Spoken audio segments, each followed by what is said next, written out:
A young woman found strangled to death. Her fingernails are broken back to the quick. Leads detectives on a twisted trail littered with multiple suspects. It certainly can be frustrating when you have to let someone you believe is a killer walk out the front door. To solve this case, Detective Kenda must go digging 6 feet under. We have to take a different step, and it's one we don't like to take. My name is Lieutenant Joe Kenda. I've solved almost 400 homicides. Every case is unique, but there's one thing that never changes. A life has been taken. Their stories are now my stories.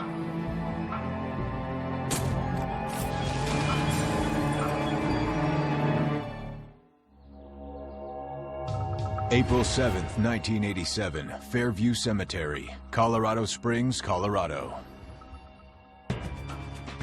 It's a warm spring day in a quiet cemetery. The caretaker notices a car parked at the edge of the property. He's seen the same car in the same spot for 4 days. He decides no one's coming back for the vehicle, so he calls the police to report it abandoned. The patrol officer looks inside the car. He looks through the side window and sees something covered with a blanket.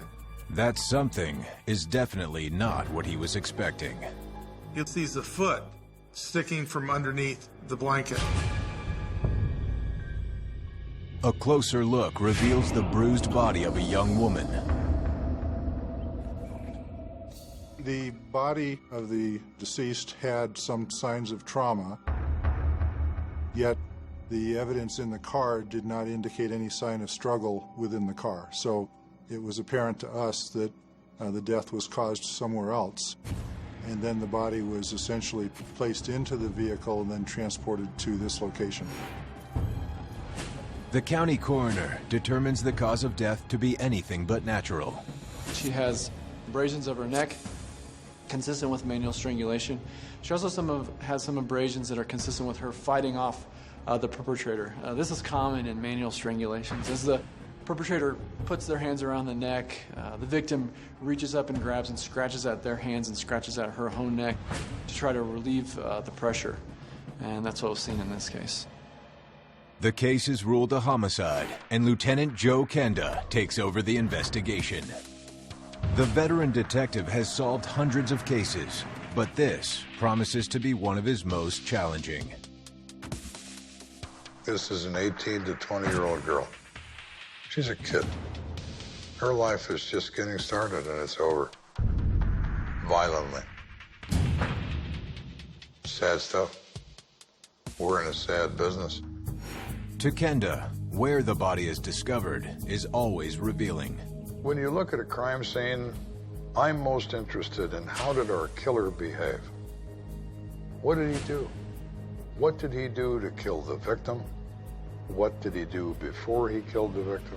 Maybe what he did after. Those kinds of things speak to motivation. You want to let the facts drive the theory. In this case, the car may hold valuable clues. Whose car is this? Somebody drives it here. You have to assume our killer does. He's killed this person. Now he needs to get rid of them, along with this car. We have to assume the killer drove this car and parked it here to conceal the car and the body. The question is, did he leave behind any traces? The area where this car is found containing the victim is not commonly used by anyone for any purpose. It is just part of the cemetery property. Patrol officers that work that neighborhood don't recall ever having a call in that area regarding a disturbance or drinking or group parties where this car is located. Investigators turn to the one man who may have seen something unusual. We interview the caretaker who originally called it in. The caretaker is convinced that the car has been there for at least 4, maybe 5 days. The likelihood is great that this girl's been dead for some period of time. Forensic investigators take latent prints from inside the car. everything they find is smudged or partial. They do, however, find something else. When we first looked at the blanket, there was hair on the blanket. It was very coarse, and I thought it might be dog hair. Human hair is relatively fine. This is very thick hair, so we wanted to collect that hair off that blanket and any other evidence that could be found. In addition to the hair, police spot something on the dashboard. One of the items the forensics investigators took out of the car was a piece of paper on the dash with the name Lisa and a phone number. A run on the license plate shows that the car is registered to a 20-year-old woman named Vicki Lee Ross. And my first thought was, okay, now we know who we're dealing with. It's probably her in the backseat of her own car. A records check confirms Kenda's suspicions, but the question remains, was Vicki Ross killed here or somewhere else? Vicki lived 35 blocks or so from where she was found. So she's not parked in her neighborhood. What is she doing there? Why is Vicki 35 blocks from home? To answer that, Kenda turns to the victim's family. He learns that Vicki had been reported missing the day before. The parents told us she was working in a supermarket at night. She was trying to save money. She wanted to buy a better car, but she never came home from work. It's kind of like it was surreal. There's so much of that I think I don't remember just because it was just such a horrible shock. I don't think they mentioned where she was. They just told me that, or told us that she had been murdered, and it's devastating. Vicki's family says that the last time anyone saw her was as she was leaving her job at a local supermarket. Vicki had planned to meet her grandparents for dinner, but never showed up at their house. And that's when they called the police. She loved her grandma and grandpa. That would be my parents. And liked spending time with them. She just was a joy, an absolute joy. And I miss her so much. The news disturbs Lieutenant Kenda. Why didn't she call her grandparents to check in? We had to wonder if the reason she never called anyone is because she never felt threatened. Maybe that's because she left work with someone she knew. Playing a hunch, Kenda asks Vicki's family about the blanket found wrapped around Vicki. We recognized early on that the blanket that she was wrapped in was a key piece of evidence, and one of the things that we needed to determine from the family is whether or not it was her blanket or not. Vicki's family is adamant that she doesn't own a brown blanket. No one could identify this blanket as having come from Vicki. It was clear that this blanket could be one link to the killer. We felt that that was a key link. If we could find the source of that blanket, that would bring us closer to perhaps where she was killed. But for right now, the blanket remains a mystery. The next day, an autopsy finds some surprising evidence that adds another twist to this investigation. Autopsy of the body reveals tearing or breaking of the fingernails, consistent with the struggle that would have happened near death, resulting in them breaking. Her fingernails are broken back to the quick on a couple of her fingers. The coroner thought that a struggle had taken place in which Vicki probably broke her fingernails off on her attacker, trying to defend herself, and then was strangled. The evidence suggests that the suspect will most likely have scratch marks somewhere on their body. He also finds her pubic hair to be shaved quite recently, with swirling marks in the flesh, indicating to him the work was performed with an electric razor. Autopsy revealed that the pubic hair of Vicki Ross had been crudely shaved, indicating that it likely wasn't her that did it. The coroner estimates the time of death as sometime after 9 p.m. on April 2nd. We have a very tight timeline of when the death took place.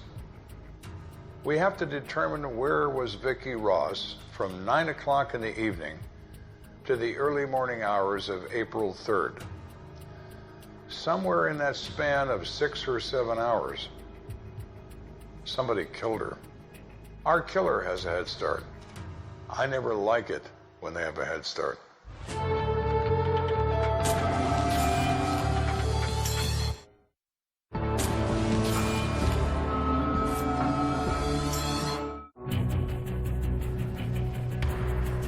When 20-year-old Vicki Ross is found murdered in the backseat of her car, the news devastates her friends and family. Vicki was a very good friend, very easygoing, very well-spoken, beautiful young lady at the time. Got along with most of the people that she had met. There was a dark time with Vicki, unfortunately. A couple years prior to her demise, there was a couple of friends of ours that we were all very close to that had died in a massive car accident. And at that point forward, she had kind of fallen into a point of a little dark space, kind of withdrawn from some people. And with that darkness came drugs. Friends tell police Vicki was a recovering addict. They all describe her as a wonderful person who managed to kick the drugs, who is a happy person, who is a hard worker, working 2 jobs to better herself, who has plans for the future. Well, we did become aware of some of the wrong decisions that she had made, but we were so proud of her because she had worked hard to get out of that. It looked like there was a turning point there. It looked like you could see it, that things are going to work out for her pretty good, but it didn't work out. She wasn't even 21 when she was murdered. Vicki's past is now in play. Could she have been mixed up with the wrong crowd? Following Vicki's death, there was rumors going around the west side of Colorado Springs where we grew up that it may have been an abduction, and it had all been speculation. My feelings on it were that it was the possibility of a bad boyfriend relationship, where that or somebody that she knew that had abducted her. And it's not long before a new name emerges. Vicki's old boyfriend, Hyun. They believed that Jan slapped her around on more than one occasion. They disapproved of him. He was her boyfriend during her drug life and has remained her boyfriend after rehab. They couldn't say enough bad things about Jan. That immediately got my attention. And so he became initially one of our suspects, but at that point we really didn't have any kind of physical evidence to link him to her death. Investigators bring Hyun in for questioning. He has an extremely bad attitude. He hates us. He doesn't mind telling us that. He says he has nothing to do with Vicki's death. He says he knows her, he dates her. Sometimes he gets mad at her. Sometimes she won't do what he wants, but he had nothing to do with killing her. Hyun says he was working all night at a local restaurant on the evening of Vicki's disappearance. Since there was some unusual sexual activity, such as the shaving of the pubic hairs, that caused us to begin to look into the background of any potential suspects. But I do ask him one thing. Does Vicki Ross shave her pubic hair? And that's probably the one time he looked like he was giving me an honest answer. And he said, no, she doesn't do that. In fact, she doesn't even shave her legs half the time. And I've asked her to shave her legs. But she doesn't shave her pubic hair. And that came across as very honest. Hyun says that Vicki had been hanging out with friends from her drug-fueled past, and that any number of them may have been the killer. Hyun provided us with what we expected, a list of first names and nicknames of every idiot that he knew ever been associated with Vicki Ross. There's this guy and that guy, all first names, nobody identified, who believed Vicki owed them $20. In the drug world, these people are so confused because their brain is so fried on this crap. They can't remember who owes them money. They can't remember who took drugs from them. or even if anybody did. While Hyun is being questioned, other detectives check out his alibi. We do contact the boss and the 5 co-workers. Hyun never left the building. He was in there with all of them, laying tile on the floor. From 8 o'clock the evening of the 2nd until 4 or 5 o'clock in the morning on the 3rd. So as much as I liked Hyun has no opportunity to commit this crime. So you suffer the other part of this work, and that's frustration. Hyun looks so good, and now can't be him. Hyun is released from custody, but he has provided a list of names from Vicky's past. Most seem to be immersed in the seedy street life and drug culture of Colorado Springs. It was not a good sign for me that Vicky was still associating with people that she had associated with when she was into drugs. It's a fatal combination. Someone once said conspiracies born in hell rarely have angels as witnesses. When you have these individuals as significant witnesses as to events surrounding the time of death, you always have the problem that because of their drug usage, there may be some problem with their perception, their memory, and their motive in telling you what they need to tell you, and also how forthcoming they are. Some people don't want to reveal their own personal problems to detectives. The investigators involved in this case, we had to spend a lot of time building some trust in her friends to say, if you can be forthright with us, we are not going to look at prosecuting drug charges based on these conversations. Several of Vicky's friends single out an acquaintance of hers as a possible suspect. A black male in his late 20s or early 30s with short hair. His name is Dave. Dave has been threatening Vicky to friends. He says that Vicky owes him $10. And if she doesn't pay him, he's gonna kill her. It's a new name, it's a new player. Let's see what Dave has to say for himself. The problem is no one knows where Dave is, and all police have is a vague description. Until a chance call takes the investigation in a new direction. While we were still interviewing all these characters, the detectives kept calling the phone number found on the piece of paper on Vicky's dashboard. They kept calling and calling. That's what good detectives do. Finally, they get a break. A woman answers and gives police their first solid lead. The caller says she's seen Vicky just hours before her murder at the grocery store, and she was with a black male. She said Vicky told her she was going to a party. I get the feeling, just a feeling, that I'm getting closer to my killer.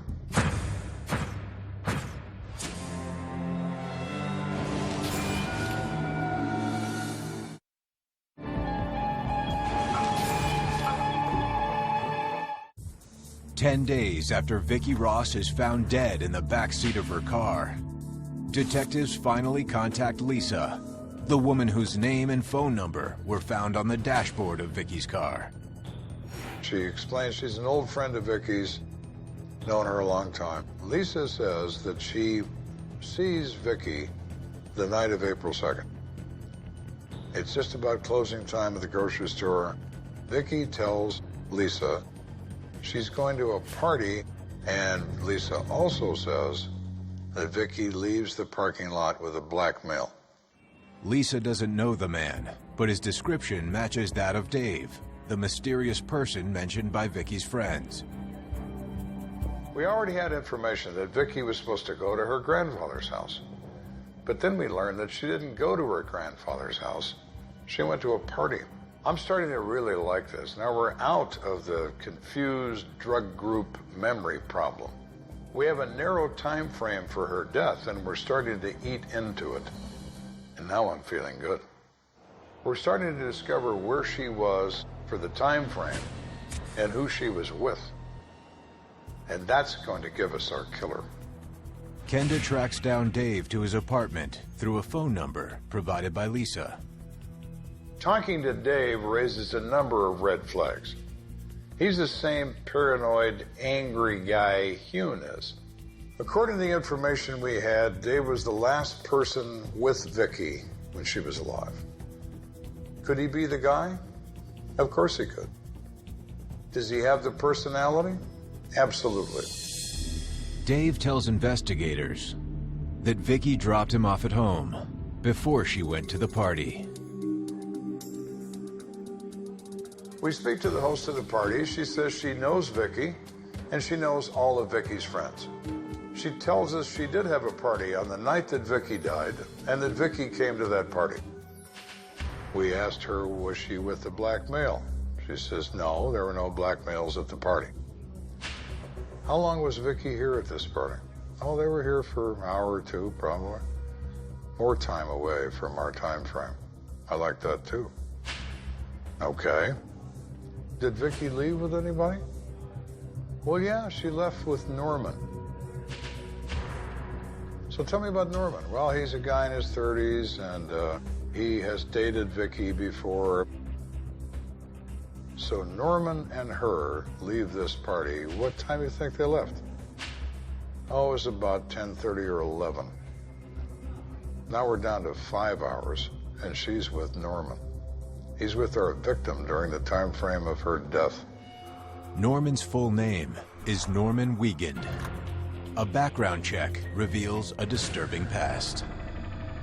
Norman has an extensive criminal history, and he's been in the penitentiary in Louisiana.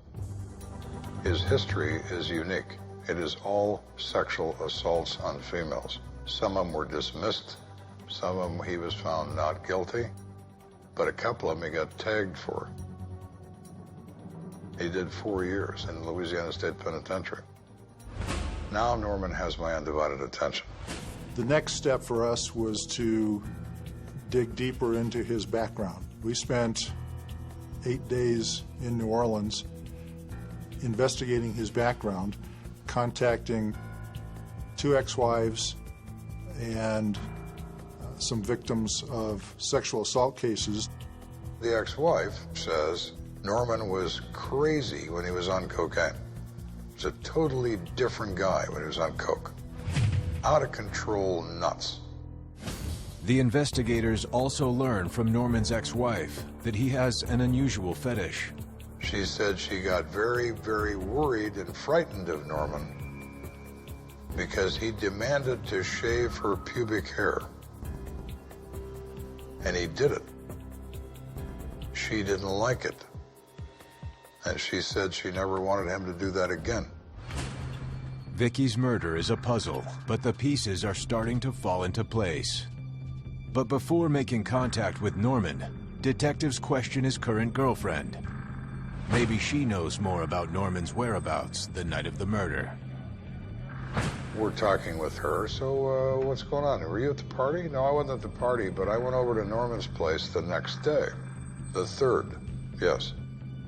Norman said he had to clean his apartment. And I thought that was really strange. Why did you think that was strange? Well, his place is a dump. He never empties the trash. But all of a sudden, he's all upset and he wants to clean the apartment. The suspect's girlfriend also told detectives that she had noticed blood on one of Wiegand's sheets. He had also gone down to do laundry that morning, and he explained to her that his dog was in heat, and that was the source of the blood. Again, the fact that he was doing his laundry was something clearly out of character, and that also raised a red flag. Police suspect that Vicky was killed somewhere other than the cemetery. Could it have been at Norman's apartment? It makes perfect sense to me that Norman's trying to clean up. I am convinced Norman is my guy. Norman is trying to clean up a crime scene. In the course of that conversation, she indicated that the evening after that Thursday night that he wasn't there, he did come over, and when they went to bed that night, he undressed down to everything but his T-shirt. And she indicated that his normal practice was to sleep without any clothes on, but this night he kept his T-shirt on. And during the course of the evening, at one point, she did pull up his shirt and did observe a scratch on his midsection. Vicki Ross was found with broken fingernails. Could she have broken them scratching Norman's back? I always look for things that mean something to me, that help me make sense of things. And I said, Teresa, I have one more question. Have you ever seen Norman shave? Yes, I've seen Norman shave. How does Norman shave? He uses an electric razor. The coroner said during the autopsy, in his opinion, Vicki's pubic hair was shaved with an electric razor. Now I know Norman uses one. I am very happy at this moment. Based on what the detectives had developed, we felt there was sufficient evidence to ask a judge to issue a search warrant for Norman Wigan's apartment. My instructions are to my people that we're going to conduct a complete and thorough search. I'm hoping we find something that Norman might have overlooked or might have not seen. We start in the bedroom. We think that's our best opportunity. That's where this attack probably took place. Forensic investigators search the bedroom and immediately turn up something strange. Detectives found a plastic Ziploc baggie which contained what appeared to be pubic hair. Vicki Ross had been shaved prior to her murder. Luminol was sprayed on some of the walls, which seemed to indicate the presence of blood. Also, interestingly, Norman Wigan had a waterbed. The waterbed was searched. The blankets on top of the waterbed was searched. The waterbed itself was too heavy to move, so the detectives drained the water out of the waterbed. We lift the mattress back from the liner and immediately see the fingernail. We all believed that it belonged to Vicki Ross. We knew of her habit of painting her nails. We knew what was involved with that. Detectives find a fingernail similar to Vicki Ross's, but there's just one catch. The only problem was there was nothing at that point to match it to. The fingernail and hair are both solid evidence, but useless without a match to the victim. Unfortunately, Vicki is now 6 feet under. Oh, Norman. Looks like you've been a bad boy. It's time we have a talk.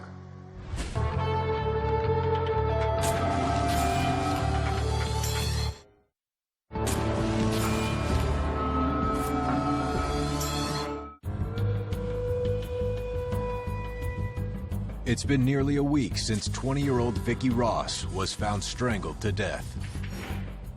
Based on the recent developments, Kenda brings their primary suspect, Norman Wigan, to the station. We advise him of his rights. He waives his rights.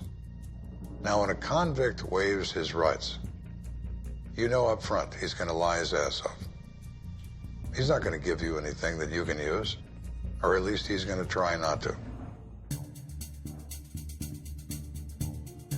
Kenda focuses on the night of Vicki's disappearance. Norman tells us that he goes to Marilyn's house because he got invited to the party Marilyn was having. While he's there, he meets a number of his friends, and Vicki arrives. He knows Vicki, says he talks to her. They're having a friendly conversation. So he gives you what he thinks is meaningless information that in fact does have meaning. He puts himself with our victim, not the sharpest knife in the drawer, but he believes that he is. Norman's biggest mistake is, in his plan to avoid giving us something useful, he admits he's at Marilyn's house, he admits he's in contact with Vicki, and then he takes the fatal step. He brings Vicki home. Kenda can now place Norman with the victim close to the time of her murder. Norman says that Vicki decides to go with Norman to his apartment so they can watch a movie. We let Norman continue. He says, and what happened then, Norman? Well, we left in her car from the party about 10:30, 11 o'clock. Now our time frame is even narrower, and our victim, Vicki, is inside Norman's apartment at 12:30 or 1 o'clock in the morning, with our time of death set between 9 p.m. and 3 a.m. We only have 2 hours left in our time frame. Vicky said she was tired because she worked 2 shifts that day, and she was going to go home, and she left. Did you see her after that, Norman? No. What did you do after Vicky left? I went to bed. Having that information, we didn't know if what he was telling us was true and she in fact did leave or not, or if in fact that she stayed there and was actually killed there. I asked him to raise his shirt. He asked me why, and I said, well, I'm looking to see if you have any scratch marks. And he said, I don't have any. And he stood up. Norman raised his shirt, turned slowly. I saw no marks on his chest or his back. Fingerprint comparisons also fail to implicate Wiegand. Those collected at the crime scene are too smudged to make a positive ID. Despite the lack of evidence, Detective Kenda is convinced he's talking to the right suspect. I think Norman's a prolific criminal, and I think he killed this girl. You have Norman sitting there smiling at me, telling me that, hey, I didn't do anything. Prove it. Okay, I will. But you don't want to jump the gun. You don't want to get too anxious. There's ample time here. Let's play our cards right. I want to have more in my possession before I arrest him, because I don't want any possibility of him walking away from this. Investigators need proof. They have no choice but to release Wiegand from custody. They knew that he walked out of the detective bureau and went out to wherever he wanted to go. But they also knew that they were starting to build a case on him. When you are dealing with this type of situation, it certainly can be frustrating when you have to let someone you believe is a killer walk out the front door of your detective bureau. But you know that if you make an arrest at this point before you have the ability to meet that legal standard, that you jeopardize the case. Norman has no reaction when we let him go. Norman's friendly like he was when he came in. Norman believes that he's made his story work. I believed that Norman had gotten away with crimes in Louisiana, and I wanted to make sure it wouldn't happen in Colorado. Kenda is buying time to make his case airtight. He asks forensic investigators to make a comparison between the fingernail found in Norman's bed to those of Vicki Ross. He knows this is the critical piece of evidence that will put Norman away for good. We start pulling photographs of the autopsy. We can't find a clear photograph of Vicki Ross's fingers to determine what nail this could be or which finger it's from. There's lots of pictures of her hands and lots of pictures of her fingers, but nothing that's working in terms of looking at the fingernail we found in Norman's bed. The only way we can be certain that we can match this torn nail to the hands of Vicki Ross, or to look at Vicki Ross's hands. The problem is, Vicki Ross has been buried for over a week. We have to take a different step, and it's one we don't like to take, and one we often try to avoid. We need to exhume Vicki's body. Doing what it takes is what drives a successful murder investigation, and we knew that exhuming the body, one, would be a sensitive issue, and that we only wanted to do it if we had the support of the family. We are human too, and we have the same emotions, and this isn't something that's done every day. And so it was, I guess I would use the word sort of bizarre to go through those steps. It's like having your heart torn out. It's like, poor Vicki. I mean, it's like she was being violated again, but it had to be done. We had to get this guy. They had to exhume Vicki to match that torn fingernail to her. And so, of course, permission had to be given, and they had to go through all the legalities of opening the grave. And that was a very difficult thing to go through. But it did the job that it needed to be done. The stakes in this business are very high, whether they're stated or not.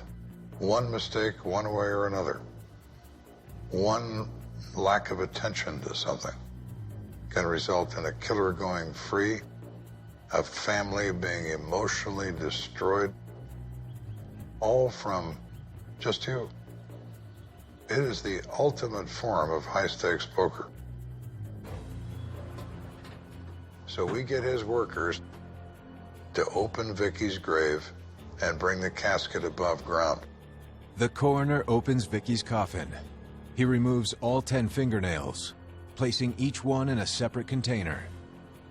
When he is done, the coroner closes the coffin and reburies Vicky Ross. The whole time this process is going on, I'm thinking, I sure hope I'm right. I sure hope this is Vicky's fingernail. I know the fate of this investigation rides on this one moment.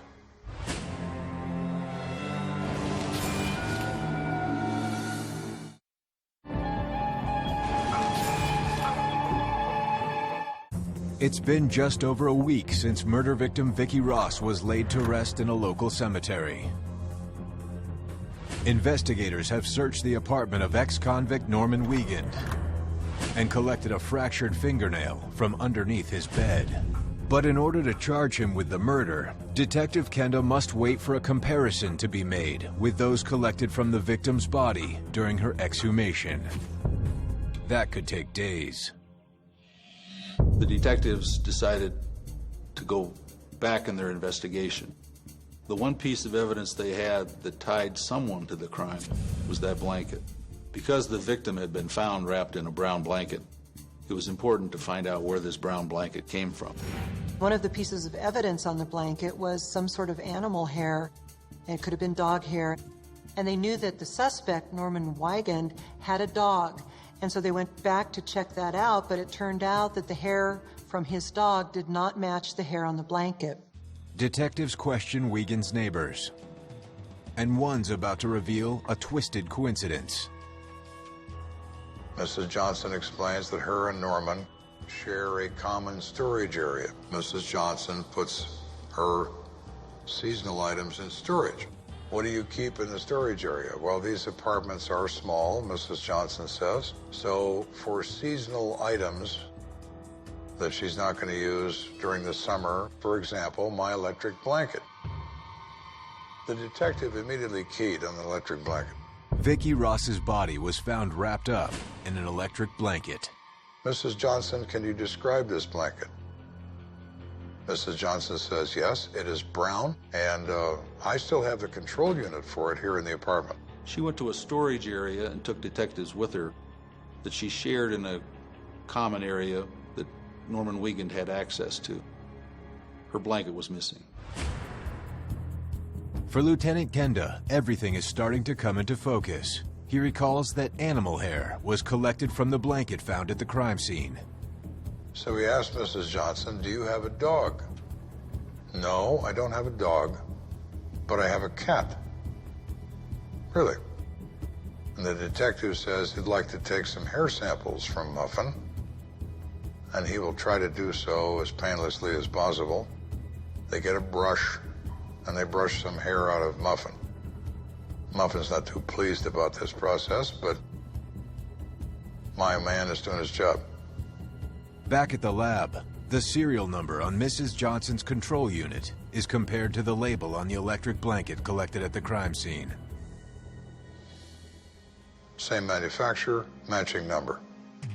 Mrs. Johnson's absolutely correct. That's her blanket. Taken from the common storage area where Norman has access to it. And the last time she saw that blanket, it was in a box. And the last time I saw it, it was wrapped around Vicky Ross. Forensic investigators compare the hair samples from the cat to those found on the blanket. Again, it's a perfect match. The final nail in Norman Wiegand's coffin comes with the forensic results based on the exhumation. The lab did make the determination that the striations of the tear matched up, as well as there were 2 layers of fingernail polish that also matched up from each piece, confirming that they were in fact Vicki Ross's. That is a key piece of lockdown evidence. Part of our victim is still in Norman's bed.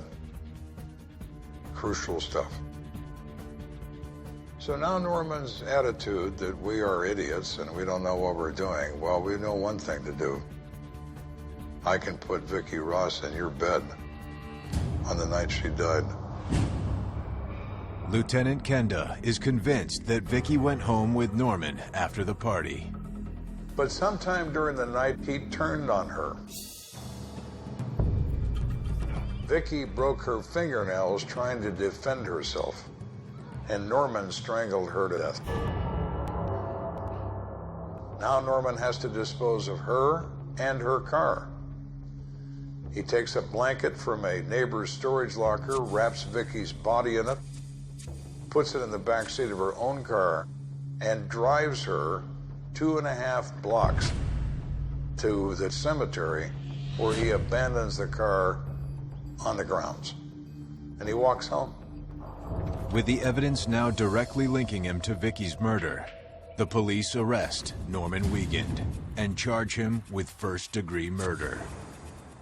Facing life in prison without parole, Wiegand pleads guilty and is sentenced to 46 years in prison. He's, a vicious criminal who shouldn't even be breathing right now. It just makes me crazy every time I think about it. After serving only 16 years in prison, Norman Wiegand became eligible for parole.